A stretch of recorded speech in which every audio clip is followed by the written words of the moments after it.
as they love themselves. Amen. Jesus Christ, our Lord and Savior, told us to be the salt of the earth. You are the salt of the earth. But if the salt loses its saltiness, how can you remain salty again? It is no longer good for anything except to be thrown out and crumpled underfoot. Tama. Agree. Last February 23, 2025, the Office of Quezon City Mayor Joy Belmonte recognized an Ordua Salt Project to boost the economy and the art of salt propagation at the time that we are celebrating Earth Month. I am the proponent of this Ordua Salt Project, and this started when I was invited by FIIS, President Joey, okay, to be part of the Inventors and Innovators Group sometime in 2020. They wanted me to help them with their general information sheet because there was a pandemic, they were not able to comply with all the requirements. So sabi nila, yes, mag-join ka, so can you help us? And then later on, syempre, alam mo naman kami mga abogado, kailangan din namin mabuhay, di ba? Kailangan namin magbayad ng pamasahe, etc. Party fee, pero sabi sa akin ni FIIS President Joey at that time, yes, wala kami pera. Sabi ka, Inventors Society, Pilipinas, walang pera. Walang pera yan. Pero nung nakita ko talaga, wala nga silang bank account sa bangko.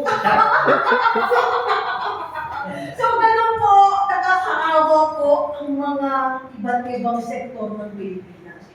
These are, our educators, our scientists, innovators, artists. They are supposed to be the one that will be leading us. Unfortunately, they're reduced into this pathetic situation that they have no means to be able to actualize their talents, di ba? And natin sa kanya. where do we turn to? Hindi ba sa gobyerno yun? Kasi kinukuha nila directly at indirectly access sa ating mga resources para sa budgeting, magagamit yun para sa strategic academic development.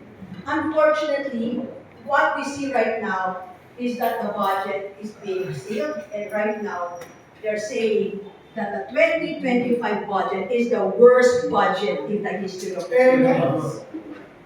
And so, what do we do now?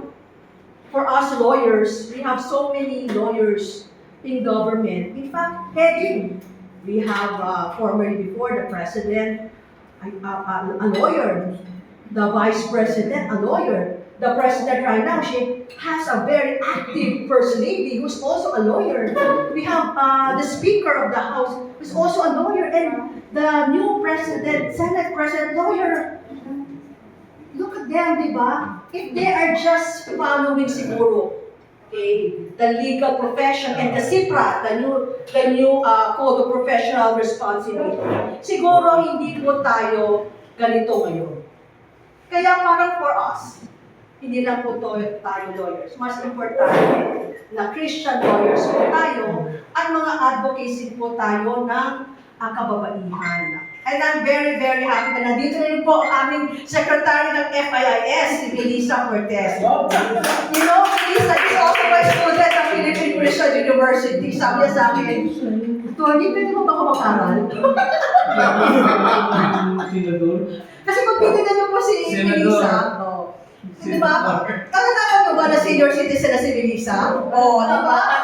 She's a senior citizen, but she wanted to take up law. Pwede ba attorney? Sabi niya sa akin. Oo naman, di ba? No one is too old to study. So she's now a freshman sa Philippine Christian University. May asin pa si Melissa. So parang for me, I mentioned this Ordua Salt project that I have been given an award recently last February. But why did I start this salt project? Kasi, bakit ako nagsimula na kasi? I began this project for it combines my Christian ministry and my advocacies for MSMEs and cooperatives, farmers and fisher folks, inventors and innovators, women, Philippine art, culture, and history.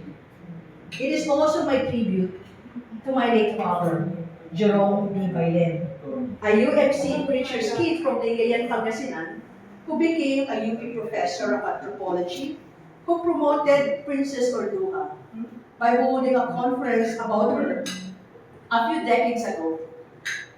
After the May 2022 elections, of which I ran and lost, my dad told me if I could bring him back to his hometown, Lingayen, so he could spend the remaining years